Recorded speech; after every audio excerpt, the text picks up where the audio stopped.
Je voudrais rappeler que c'est l'année dernière que j'ai commencé à aborder cette question intitulée, étrangement peut-être pour certains, « Regarder l'art, en écrire l'histoire ».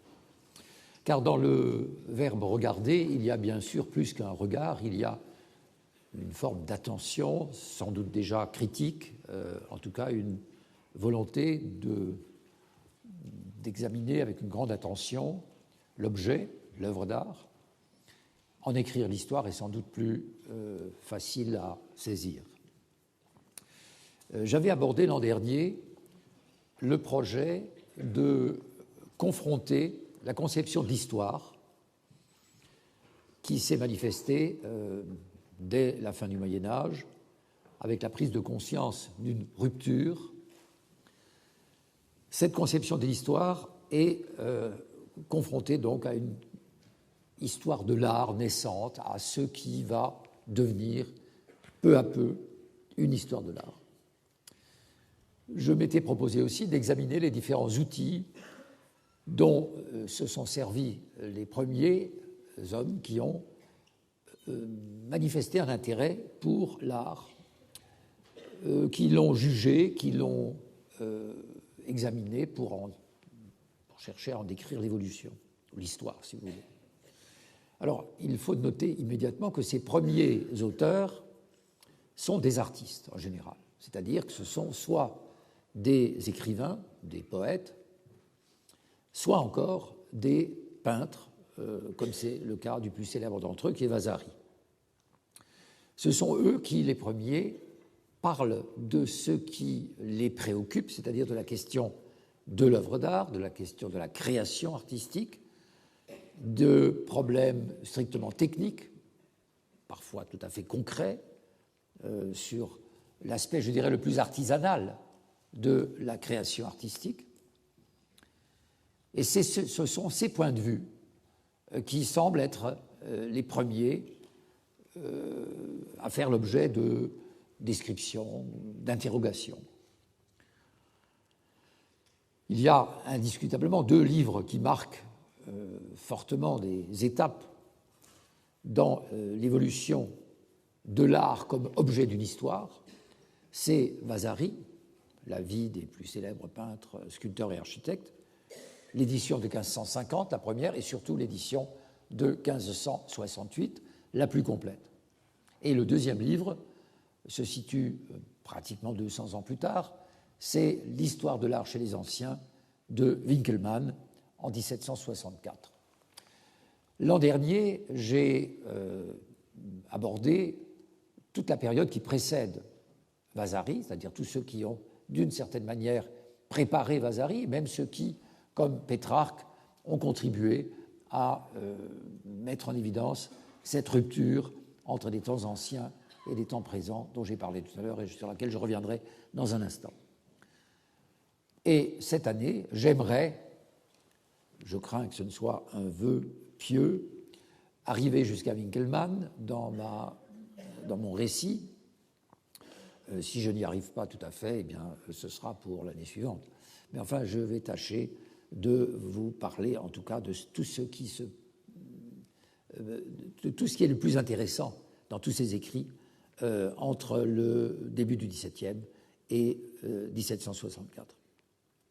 Alors, je voudrais récapituler, à la fois pour ceux qui ont eu la fidélité de venir à ce cours l'an dernier, mais aussi ceux qui peut-être le prennent seulement cette année. C'est une suite, mais c'est néanmoins une partie parfaitement autonome. Donc je voudrais récapituler et revenir à cette question de la rupture qui se trouve introduite dans le temps par les humanistes lorsqu'ils emploient volontiers la métaphore de la lumière opposée aux ténèbres. C'est cette métaphore qui est la première à désigner un changement, une rupture dans le déroulement temporel, une période nouvelle par rapport au passé. Le terme de renaissance, de rinascere, ne viendra que plus tard. Il se lit sous la plume de Lorenzo Ghiberti, par exemple, au XVe siècle seulement, lorsqu'il parle de l'art antique qui se relève après une période de décadence.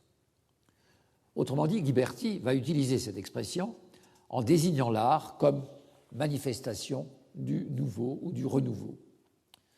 Mais, encore une fois, j'ai insisté beaucoup, je le fais à nouveau, sur l'opposition lumière-ténèbres qui mérite une attention particulière parce que vous allez voir qu'elle est présente d'une manière tout à fait récurrente dans d'autres textes bien postérieurs à celui de Pétrarque. Alors Pétrarque, nous l'avons évoqué assez longuement, nous lui avons accordé une très grande place, c'est une personnalité essentielle dans le récit historiographique que je tente de faire ici. Philosophe, poète, un des premiers grands philologues des temps modernes, et dans ce sens une des grandes figures de l'humanisme déjà au XIVe siècle. Et comment pourrait-on caractériser la position historique de Pétrarque?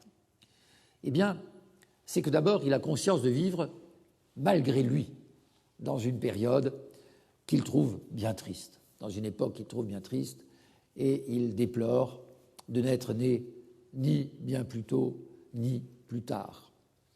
Sans doute évoque-t-il une position qui doit être partagée par beaucoup d'hommes dans l'histoire de l'humanité, je ne dirais pas seulement aujourd'hui, peut-être encore plus d'actualité, mais même à travers les siècles, le nombre d'écrivains qui ont pu évoquer cette impossibilité, d'une certaine manière, à être en adhésion avec leur propre temps. Et c'est là que advient cette métaphore de la lumière chez Pétrarque. Elle existe aussi ailleurs. Boccace, par exemple, nous dit à propos de Giotto qu'il est responsable, ce peintre, de la manière dont l'art est retourné à la lumière. Ritorna alla luce, dit-il. Et Villani dira à propos de Dante qu'il a ramené la poésie à la lumière. Alors, j'avais longuement décrit le premier séjour de romain de Pétrarque en 1337, où il est subjugué par le spectacle des ruines antiques, dont d'ailleurs, curieusement, il ne laisse pas de description, et au fond, aucune impression véritablement poétique. Mais c'est surtout à la suite de son second voyage à Rome qu'il voit l'histoire désormais divisée en deux époques, l'antique et la moderne. La séparation entre les deux étant marquée par le triomphe du christianisme sur Rome. Il considère que tout comme autrefois le Christ a apporté la lumière de la foi au milieu des ténèbres dans lesquelles vivaient les païens, ainsi la lumière de la culture antique doit, à présent ou dorénavant, effacer les ténèbres de la barbarie médiévale. Cette opposition est très intéressante parce qu'au fond, à cette lumière apportée par le christianisme, par la naissance, la naissance d'une religion sur le monde des païens, cette lumière se transforme en une période d'obscurantisme. Pour lui, le Moyen-Âge est une période d'obscurantisme et donc de ténèbres. Il y a un autre aspect de la personnalité de Pétrarque qui est très important pour la suite de notre analyse, c'est évidemment son intérêt pour les hommes illustres. Le projet de son ouvrage De Viris Illustribus remonte à 1337, qui est la date du début de son séjour dans le Vaucluse, et donc entre 1337 et 1338. Il a le projet d'écrire sur les hommes illustres de tous les pays et de tous les temps, réunissant les biographies des personnages réels, mais aussi de personnages mythiques. Dans une première version, il commence avec la vie d'Adam et termine par celle de César. Et puis, en 1342-43, il se lance dans une nouvelle tâche, écrire la vie des hommes illustres entre Romulus et Titus au début de l'Empire. Cette fois, il s'intéresse exclusivement à l'Antiquité romaine. Alors évidemment, le modèle central dont se sert Pétrarque, c'est Plutarque, les hommes illustres tels que Plutarque les a évoqués, mais il va se passer quelque chose de très intéressant, c'est que, non pas chez Pétrarque, mais peu à peu, déjà au XIVe siècle et surtout au XVe, pour la première fois, parmi ces hommes illustres vont se trouver également des artistes. Les artistes vont être considérés comme des hommes suffisamment importants, qui ont suffisamment marqué l'histoire, pour être évoqués dans des ouvrages de biographie. Et sans doute le premier exemple d'une biographie d'artiste se trouve dans les fameux vidas des troubadours, comme je vous l'avais expliqué l'an dernier. Alors, au XIVe siècle, un Florentin va s'emparer du genre aristocratique des hommes illustres dans des circonstances intéressantes, précisément pour les raisons que je viens de dire. Il s'agit de Filippo Villani, qui a continué la chronique de son oncle, qui est une Storia Fiorentina, donc une histoire de Florence, mais qui dépasse en même temps le projet d'une histoire de la ville. C'est un projet d'histoire universelle, en 12 livres, depuis la chute de la tour de Babel jusqu'au temps des Villani. J'insiste sur l'aspect de ces histoires, de ces récits historiques, pour bien montrer qu'on y mêle, d'une manière qui ne pose aucun problème philosophique, méthodologique ou, a fortiori, historique, de parler d'époques très éloignées dans le temps, qui aboutissent à l'époque contemporaine et même aux personnages les plus réels qui nous entourent.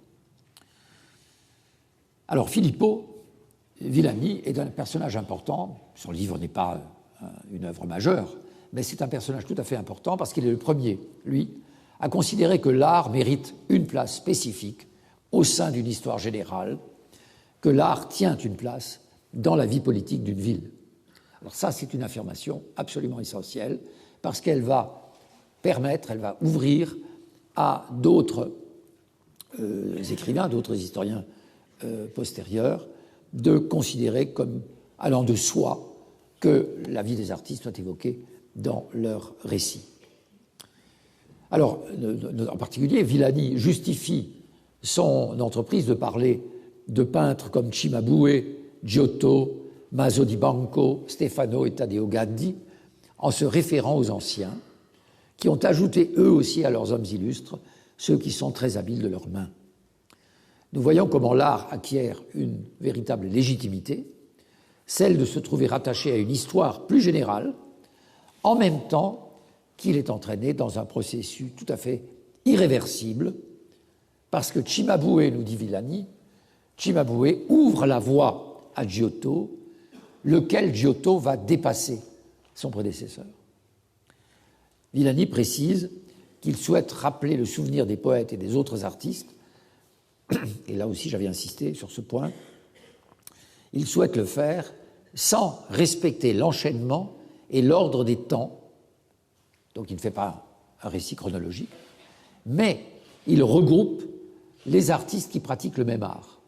Ça, c'est quelque chose de tout à fait intéressant, cette idée de ne pas respecter, dans un livre qui est un livre d'histoire, de ne pas respecter la chronologie, mais de considérer en sorte que c'est par thème, par technique d'une certaine manière, par pratique regroupée qu'il faut étudier, présenter la vie artistique. Il pose là un problème, je dirais, de fond pour l'histoire future de l'art.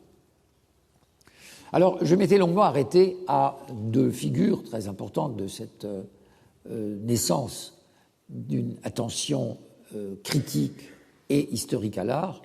C'était évidemment Alberti, c'était Ghiberti et c'était Alberti. Alors, pour Alberti en particulier, j'avais insisté sur la conception qu'il avait, d'abord une conception très large, très humaniste, justement, pourrait-on dire, de l'histoire, la façon dont il considérait que tout homme peut accéder à une culture, à une sensibilité qui lui permet d'apprécier les œuvres d'art, aussi bien littéraires que picturales, que architecturales, que musicales. Il considère que l'homme a en propre trois biens substantiels, son cœur, ou encore son courage, les deux termes sont utilisés, son corps et le temps. Le temps. Le temps est un des biens substantiels de l'homme. Et on comprend mieux cette étrange définition lorsqu'on sait qu'il est particulièrement soucieux de s'intéresser à l'activité marchande. Il était lui-même d'une famille où se pratiquaient des activités économiques. Et pour lui, le marchand est un homme qui doit, en dehors de la maîtrise absolue qu'il doit avoir de son métier, il doit ajouter à cela la connaissance des lettres antiques, la connaissance de la grammaire, de l'histoire, de la philosophie morale et de la rhétorique. C'est évidemment le portrait idéal d'un marchand qui ne correspond à rien de ce que nous pouvons aujourd'hui imaginer, sans être désobligeant pour les marchands. Alors, cela est nécessaire, dit-il, à l'accomplissement de choses louables. Et ce qui nous intéresse, puisque nous cherchons à comprendre la relation entre l'histoire et l'histoire de l'art, le temps devient ainsi, à la différence du temps médiéval, une succession d'instants qui possèdent une valeur en eux-mêmes. Le temps médiéval se caractérisait par une sorte de fluidité, pourrait-on dire, une sorte d'écoulement, sans que soient marqués des temps d'arrêt, un flux dans lequel la vie individuelle était prise, et fortiori la vie collective. Pour Alberti, le temps étant une succession d'instants, ces instants sont eux-mêmes valorisés. Et par conséquent, le marchand doit, par son activité professionnelle, mais aussi par sa culture, par son savoir, par sa curiosité, donner un poids à chaque instant de sa vie. On pourrait dire d'une certaine manière qu'on se rapproche ici de quelque chose qui va se manifester à la Réforme dans la définition d'une certaine éthique protestante, en tout cas à travers ce que Max Weber a pu dire de l'éthique protestante et du capitalisme.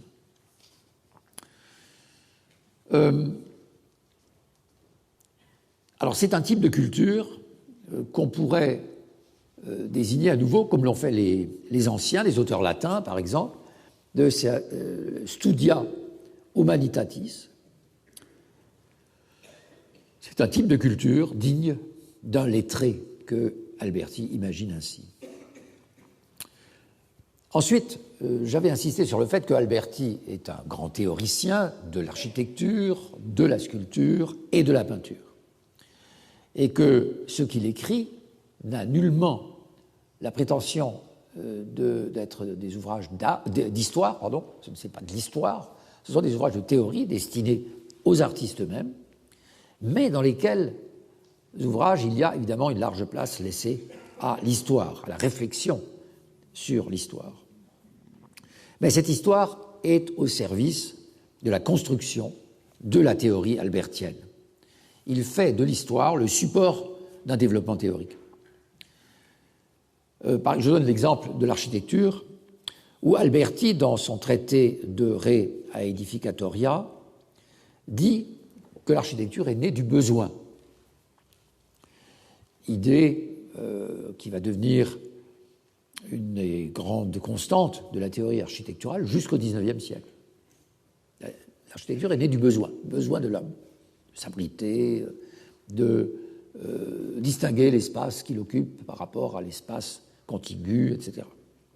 Puis, nous dit Alberti, en amorçant là une vision historique du problème, en Asie, elle devient un art somptuaire. Donc on dépasse le stade du besoin et, transposée en Grèce, l'architecture se trouve métamorphosée par la grâce et atteint sa véritable grandeur. Alors, au fur et à mesure des essais qu'elle représente, les hommes ne cherchent plus simplement à répondre par l'architecture à des besoins qui seraient, je dirais, des besoins élémentaires, mais cherchent la beauté, les justes proportions, par exemple, l'invention des ordres en Grèce.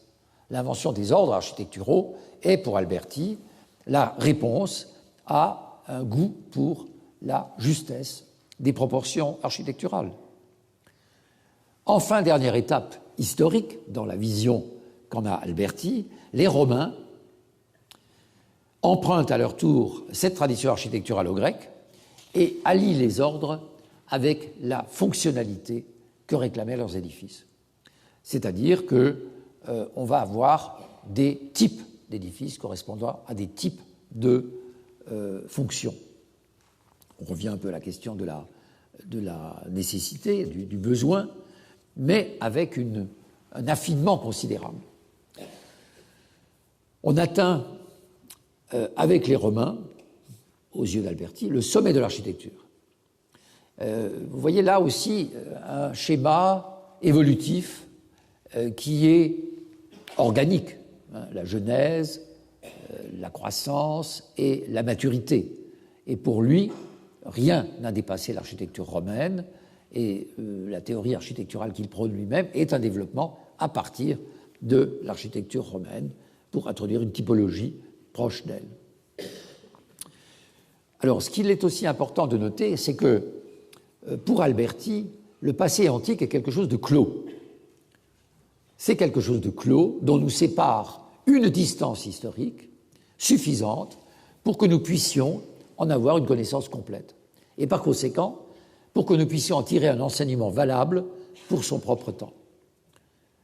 Au fond, cette position de voir l'Antiquité comme un monde clos et de voir une distance historique qui nous en sépare est une conception qui est partagée, on pourrait dire, par l'ensemble des humanistes. Autre point qu'il convient de rappeler, pour Alberti, mais aussi pour d'autres humanistes comme Biondo, les œuvres d'art antiques sont considérées comme des documents visuels au service de l'histoire de la culture, donc pas seulement comme nous les voyons aujourd'hui, comme des objets, des œuvres d'art, que nous isolons d'une certaine manière, dont nous faisons des îlots parfaitement détachés de tout contexte, mais au contraire des documents visuels au service de l'histoire de la culture, ce qui va entraîner une sorte d'herméneutique. Les monuments anciens se trouveront peu à peu confrontés avec la lecture de Vitruve. Donc là, nous entrons dans quelque chose d'essentiel, dont j'aurai encore l'occasion de parler à plus d'une reprise. Vitruve, donc cet architecte du siècle d'Auguste, dont nous conservons un traité qui existe d'ailleurs sous près d'une centaine de versions au Moyen-Âge, versions manuscrites, et qui va être imprimé au XVe siècle et même illustré très rapidement, puisqu'il manquait toutes les illustrations de ce traité. Sachant que ces illustrations ont été peu à peu conçues à partir de la vision de ces témoins architecturaux qui subsistaient de l'Antiquité, aussi bien à Rome que dans d'autres villes italiennes ou même au nord des Alpes. Je pense par exemple à Trèves.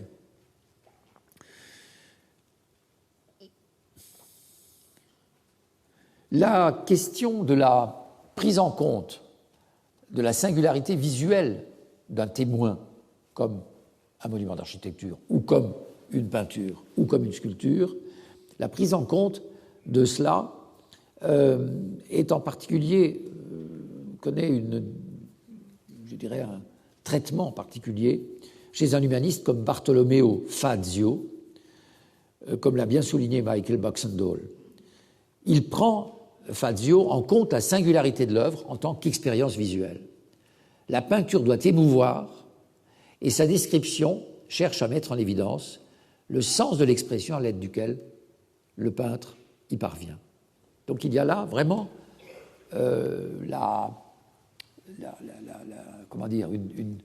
l'insistance sur quelque chose d'absolument singulier qui se situe dans une expérience visuelle. Ce n'est pas l'équivalent de la lecture d'un texte épigraphique, ce n'est pas l'équivalent de la lecture d'un texte, d'un livre, ou même d'une image qui illustrerait un livre. C'est quelque chose qui va beaucoup plus loin. Il y a là une expérience visuelle, donc quelque chose qui touche à tout un système de connaissances et de jugement. L'autre figure qui nous a beaucoup occupés à côté d'Alberti, c'est celle de Lorenzo Ghiberti. Il est, Ghiberti, à la fois un grand artiste, un sculpteur, comme vous le savez, de très grande importance. Il est, comme Pétrarque, convaincu qu'il existe une véritable dichotomie entre l'Antiquité et la période moderne. Et c'est lui qui, sans doute à côté d'Alberti, a l'approche la plus rigoureuse de la question des anciens et des modernes. Comme Alberti, Ghiberti est convaincu dans l'Antiquité, il existe une théorie de l'art intimement liée à la pratique, ou qu'il a existé, en tout cas, une théorie de l'art liée à la pratique.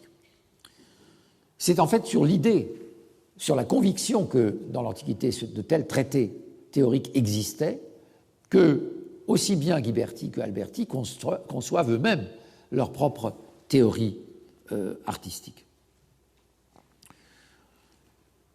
Ghiberti a ceci de personnel, de singulier, c'est qu'il parle des œuvres antiques exactement comme il parle des œuvres du Trecento ou des œuvres encore plus récentes du Quattrocento, du début du Quattrocento.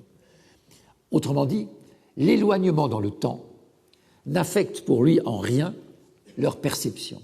Ça, c'est quelque chose de tout à fait important. C'est-à-dire que du fait même qu'une œuvre d'art se trouve en présence de son regard, c'est-à-dire du fait qu'elle constitue une expérience visuelle d'aujourd'hui, cette œuvre d'art est d'aujourd'hui. Elle est présente. C'est une illustration très remarquable du présentisme. Il n'y a pas à faire de distinction entre une œuvre ancienne et une œuvre contemporaine. Ce qui compte, c'est donc cette présence de l'œuvre, aussi bien une statue romaine qu'une peinture de Cavallini. Cette présence rend ces objets égaux du point de vue de l'expérience du regard. Et l'abolition des limites historiques fait précisément l'intérêt de l'histoire de l'art par rapport à une histoire événementielle. Une histoire événementielle, c'est l'histoire de faits qui sont advenus il y a très longtemps et dont on n'a que des traces infimes. Récit d'un témoin, inscription lapidaire, parfois témoignage oral, mais voilà, c'est tout. L'événement est passé, l'événement est éteint, l'événement est mort. L'œuvre d'art est aussi un événement, mais cet événement est là chaque fois que je le convoque, chaque fois que je souhaite le voir, il peut s'offrir à ma contemplation. Ghiberti évoque des artistes anciens, il parle de l'art antique, mais en fait d'artistes contemporains, il ne parle que de lui. C'est le seul artiste vivant qu'il évoque, c'est lui-même. Il ne dépasse pas les frontières de la Toscane, sauf pour le cas de deux artistes, un Romain, Cavallini, et un sculpteur de Cologne nommé Gusmin, qui est actif à Naples.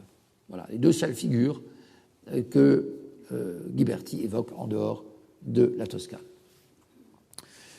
La coupure pour Ghiberti intervient entre l'Antiquité et les temps modernes, au moment où le christianisme est introduit dans l'Empire par Constantin. À partir de là, il est procédé à une destruction pure et simple du patrimoine antique. La chute de l'art antique, sous-entendu, est donc imputable aux lois contre le culte des dieux païens, promus par les chrétiens, et due à l'iconophobie des premiers souverains chrétiens depuis Théodose. En fait, c'est là qu'on sent bien le conflit intellectuel chez des hommes comme Alberti, Ghiberti, mais déjà chez Pétrarque. Ce conflit, c'est entre l'admiration qu'ils éprouvent pour l'art antique et la mise à mort de l'art antique par les lois, par les croyances des premiers chrétiens. Même si le christianisme, dorénavant, peu à peu se répandre sur l'Europe, ce n'est pas cela qui peut sauver ou absoudre, je dirais, les premiers chrétiens d'avoir contribué à la destruction du monde artistique antique. L'art qui succède à celui des anciens est vraiment, pour Ghiberti, un art fruste, Et cet art fruste, comment le connaissait-il? Eh bien, ce sont les œuvres byzantines conservées en Toscane. C'est sur les œuvres byzantines conservées en Toscane que le jugement de Ghiberti se fonde pour dire c'est un art fruste, un art qui n'a pas du tout repris la grande tradition de l'Antiquité. C'est un art de grossièreté, et cette grossièreté est rompue pour la première fois par Cimabue, que Ghiberti met en scène dans ce récit fabuleux dont je vous avais parlé, de sa rencontre avec le jeune Giotto. C'est un récit qui figure dans les commentaires de Ghiberti. Alors, en fait, Ghiberti témoigne d'une expérience de l'art très neuve. Il détache les faits biographiques des œuvres elles-mêmes, il considère les œuvres comme des objets qui possèdent leur, j'allais presque dire leur autonomie, en tout cas leur phénoménologie propre. Et dans les commentari, donc ces commentaires qu'il a laissés, Ghiberti ne propose pas une histoire des artistes, mais une histoire de l'activité artistique, ce qui est très différent.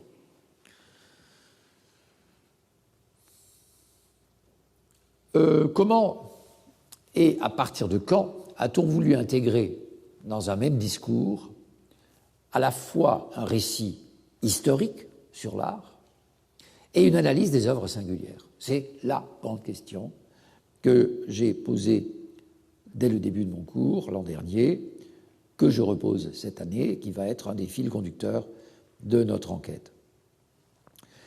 Récit historique, c'est-à-dire la narration de la succession des œuvres, avec à la limite la façon dont elles s'influencent, dont elles se dépassent les unes les autres, voire entre Giotto et Cimabue. Ça, c'est une chose. Et puis l'analyse des œuvres singulières, c'est-à-dire s'arrêter sur une œuvre, l'examiner, la décrire, l'analyser. Ce sont deux régimes d'écriture qui ne sont pas si aisément compatibles qu'on le croirait. C'est quand ces deux régimes d'écriture sont combinés d'une manière plus ou moins aboutie qu'on assiste à une véritable histoire de l'art. La narration historique, donc le récit dont je viens de parler, nous mène des causes aux effets, tandis que la description d'une œuvre marque une pause dans ce récit nécessairement linéaire. Il faut donc insister, je crois, vraiment sur l'originalité de Ghiberti, qui est dans ses commentaires le premier à tenter de combiner ces deux formes d'écriture. J'avais montré à la fois les moments de réussite et les apories de cette tentative. Mais le jugement qu'il porte sur les œuvres d'art est toujours revendiqué comme un jugement subjectif. Il est parfaitement conscient d'être lui-même inclus dans l'histoire qu'il écrit. Ça, c'est aussi une grande nouveauté chez Ghiberti. Et puis, j'ai conclu l'année sur Vasari. Vasari qui donne vraiment ses lettres de noblesse à l'histoire des artistes, j'insiste beaucoup, l'histoire des artistes, non pas l'histoire de l'art. Ce n'est pas une histoire de l'art qu'écrit Vasari, il faut bien le répéter, c'est une histoire des artistes, c'est-à-dire une succession de biographies singulières, ce qui n'a absolument rien de comparable avec l'entreprise de Winckelmann 2 siècles plus tard.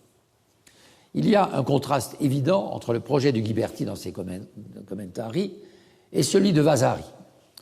Ghiberti s'intéresse aux œuvres et à leur production, à l'expérience visuelle qu'ils suscitent, comme je viens de le dire. Vasari prend bien davantage en compte ce que Ghiberti voulait délibérément négliger, à savoir la vie de l'artiste. Comment expliquer l'œuvre par la vie et la vie par l'œuvre? La biographie que pratique Vasari est elle-même issue de modèles rhétoriques antiques. Historien des artistes, Vasari est aussi historien d'une ville, de Florence. dont il veut souligner la suprématie sur les autres régions d'Italie. Il y a une stratégie de domination, on pourrait dire de nationalisme d'une certaine manière, de régionalisme en tout cas. Son récit lui-même est bâti sur une vision téléologique de l'histoire.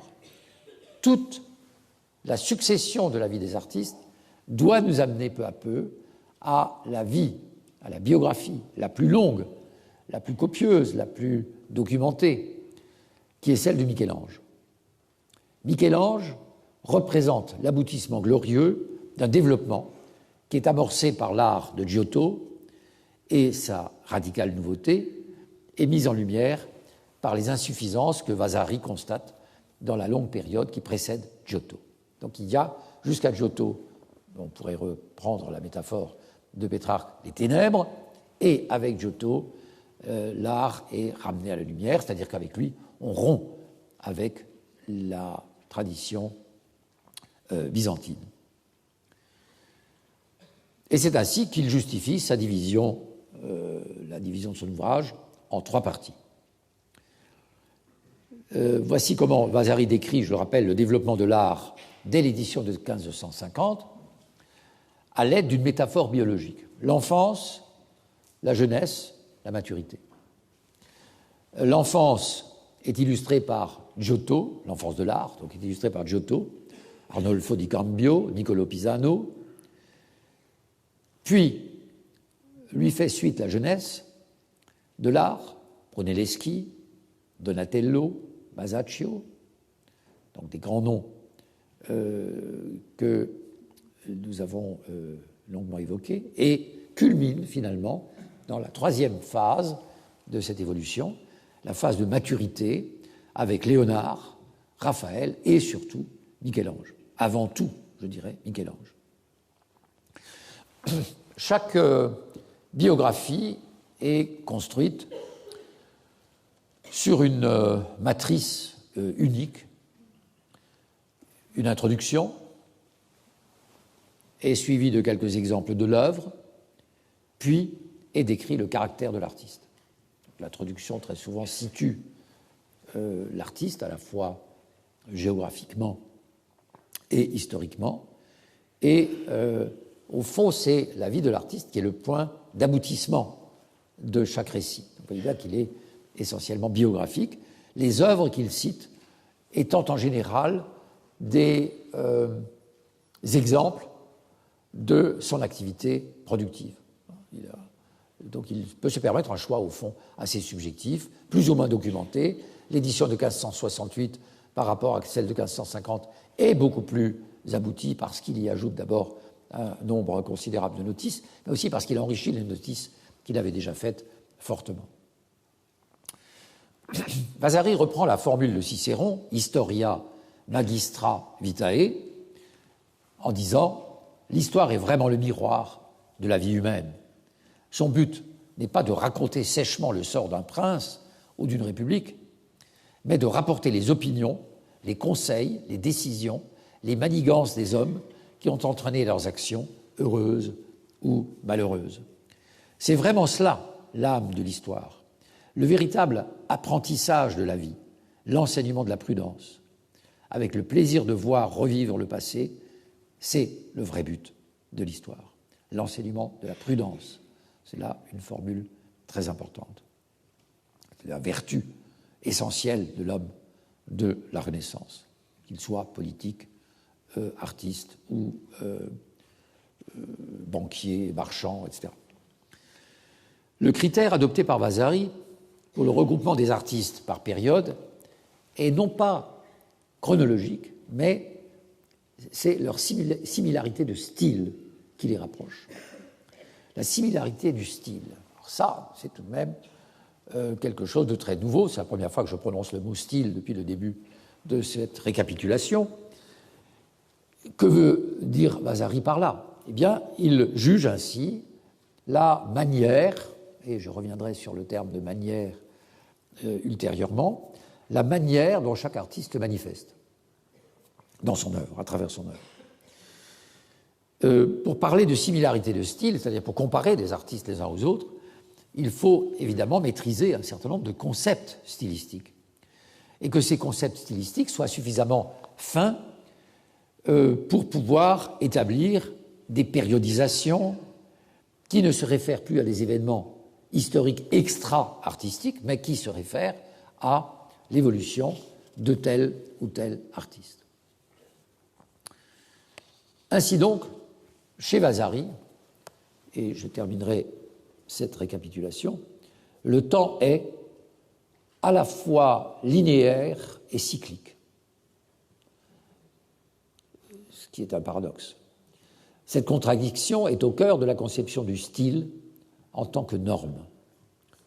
Dans sa défense et illustration de la suprématie de Florence, il introduit aussi un troisième élément, et dont je reparlerai aussi, dans la problématique historique, c'est la notion de géographie artistique. Florence, la Toscane, par rapport aux autres régions de l'Italie.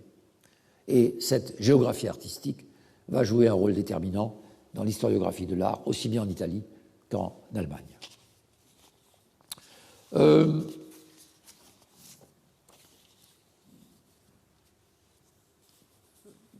Aujourd'hui, nous allons entreprendre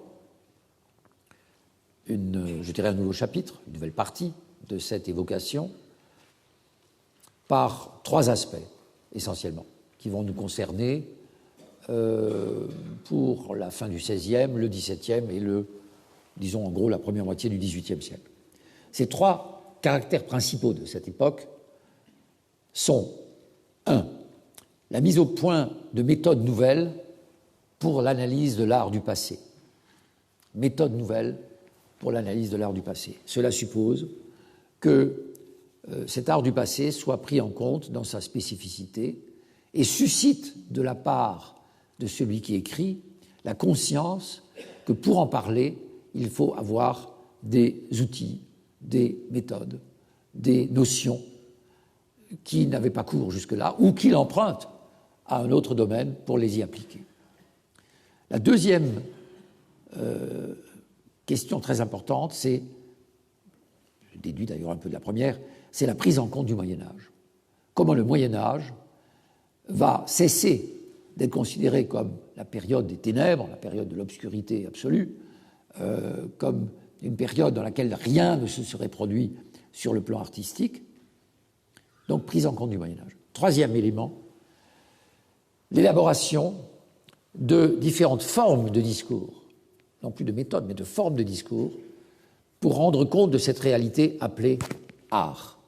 Alors, c'est aussi bien chez les critiques, les amateurs qui écrivent sur l'art, comme André Félibien, par exemple, en France, mais c'est aussi chez les antiquaires. Les antiquaires vont devoir inventer un vocabulaire qui soit en mesure de rendre compte des réalités nouvelles dont ils vont parler.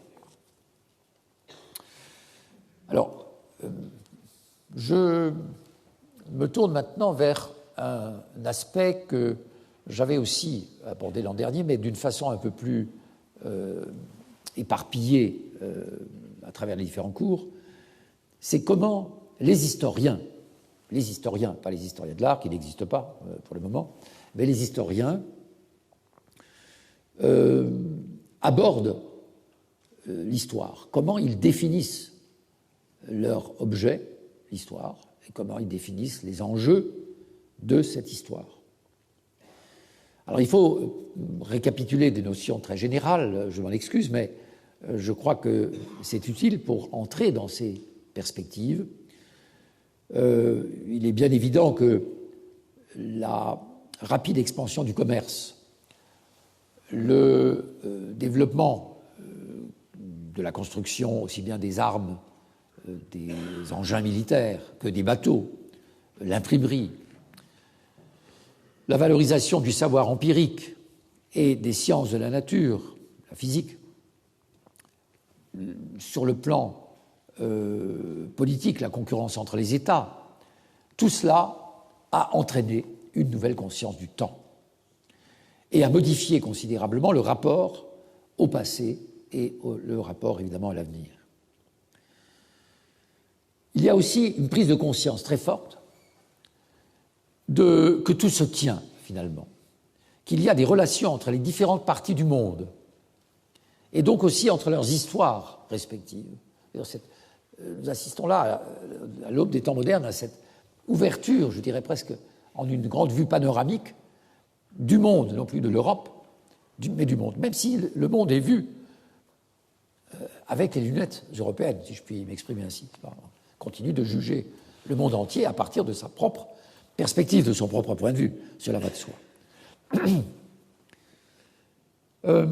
Et au fond, le besoin de légitimation sociopolitique a à son service l'écriture de l'histoire. L'écriture de l'histoire cherche à légitimer les souverains, les États. On cherche aussi à comprendre la fonction de la mémoire historique pour la formation de cette fameuse prudentia dont je parlais tout à l'heure, de la prudence qui doit guider les hommes dans leurs actions.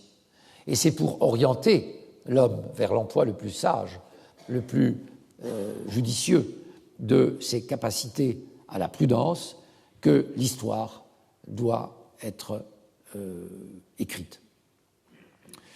Comme Cicéron, la plupart des théoriciens de l'histoire la considèrent comme fille de la rhétorique et comme une partie de l'éthique et de la politique. Donc l'histoire est vraiment, je dirais, instrumentalisée pour ces différentes fonctions. Au milieu du XVIe siècle, un historien italien, Atanaggi, donne une définition tout à fait éloquente de l'histoire. Il dit que c'est une narration et que la narration est la discussion rationnelle d'un contenu. On ne peut pas donner une définition plus élémentaire, je dirais, mais en même temps plus juste de ce qu'est en effet le récit historique. Une narration, dire que c'est une narration, c'est dire beaucoup, c'est dire que un roman aussi est une narration, un poème peut aussi être une narration. Donc, ça veut dire déjà que l'histoire se situe du côté de la création artistique, quand on dit que c'est une narration. Mais en même temps, c'est une discussion rationnelle d'un contenu. Donc, elle se fixe un contenu, et à la différence d'un roman, à la différence d'un poème, bien sûr, cette discussion rationnelle doit parvenir à la suite de toute une série d'argumentations, à la conclusion que, voilà, l'histoire, c'est ceci ou c'est cela. Donc, alors, il y a quelques personnalités importantes dans le domaine de l'histoire qui ont tenté de définir donc, leur objectif, sachant que les historiens du XVIe siècle, en France par exemple, sont en grande partie des hommes qui ont une activité, qui ne font pas de l'histoire leur activité professionnelle, cela va de soi. Ils ont une activité, par exemple, de magistrats. Plusieurs magistrats écrivent des livres de caractère historique. C'est une très grande différence avec le Moyen-Âge. Le Moyen-Âge, la plupart des historiens avaient des origines cléricales, enfin, étaient recrutés, si je puis dire, dans le clergé, ou proches en tout cas des milieux cléricaux. Là, nous sommes déjà dans une forme d'écriture qui va naître au sein de milieux beaucoup plus laïques. Et parmi eux, je citerai, vous comprendrez pourquoi j'ai préféré une projection pour vous donner son nom, Henri Lancelot du Voisin de la Popelinière, historien, géographe, membre de l'Église réformée et qui a étudié dans les meilleures universités françaises. En 1582, il a publié, les dates de naissance et de mort sont indiquées, en 1582, il publie Les Trois Mondes, qui est une description des trois parties du monde connues, auxquelles il ajoute ce qu'on savait de l'Amérique et des terres australes. D'ailleurs, c'est un peu anecdotique, mais pas sans intérêt, que l'engagement de la Popelinière est allé jusqu'à organiser en 1589 un voyage, une expédition à ses frais sur le continent austral, mais la fin est moins glorieuse. Il doit renoncer à ce voyage parce qu'il souffrait du mal de mer, et le renoncement se situe déjà à l'île Sainte-Hélène. Donc vous voyez que c'était vraiment un épisode malheureux qui avait pourtant brillamment commencé. Le livre qui s'intitule « L'histoire des histoires », avec l'idée de l'histoire accomplie, plus le dessin de l'histoire nouvelle des Français, etc., ce n'est pas fini, le titre est très long, il fait plusieurs lignes, paraît en 1599 à Paris. L'auteur y développe, on peut le dire d'une certaine façon, il amorce une théorie de l'histoire. Il amorce une théorie de l'histoire.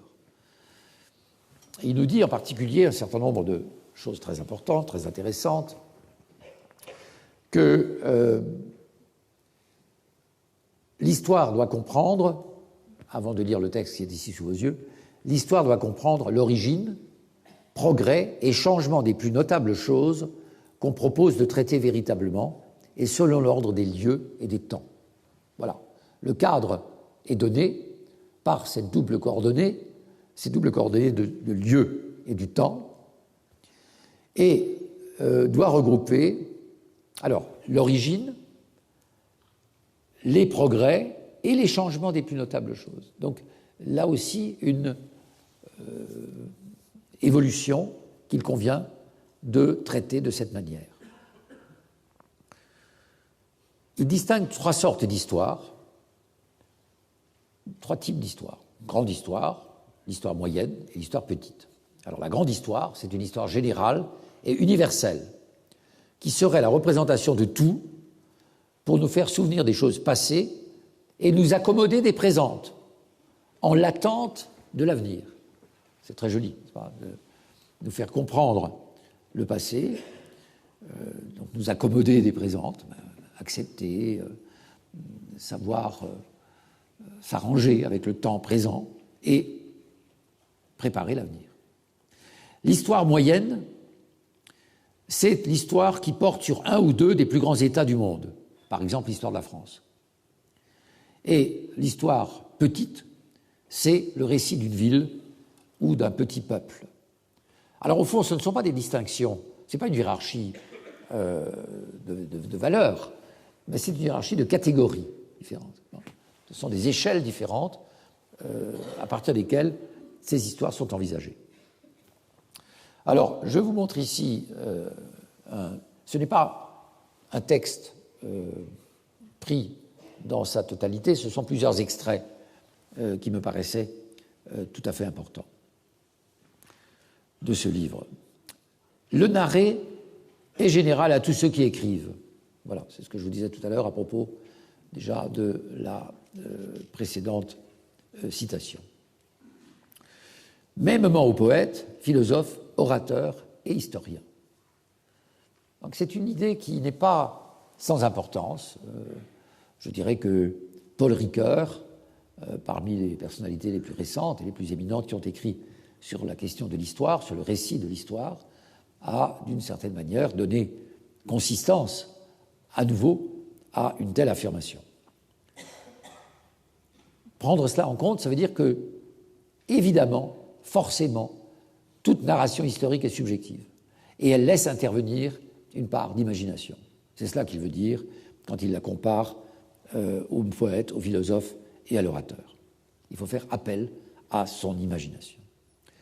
Aussi, doit-on considérer en histoire, pour première et plus nécessaire chose, l'auteur, l'occasion, le temps, le lieu, les moyens et instruments qu'on tient à exécuter et faire entendre quelque chose, puis la chose et les événements d'Icelle.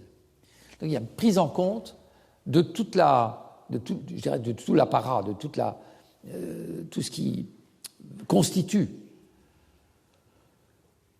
les moyens intellectuels, conceptuels, mais aussi les circonstances dans lesquelles quelque chose peut être dit sur ce qui s'est passé. Car en matière de disposition, le lot et mérite ne sont petits de poser un principe sur lequel ne se trouve rien de premier, ni qui ait d'autre commencement. Donc il faut partir de quelque chose qui est considéré comme principiel, comme le point de départ, et que le discours finisse en ce qui ne désire rien après lui. Et le point d'aboutissement de ce récit historique partit d'un principe, et on a abouti à quelque chose qui ne peut pas réclamer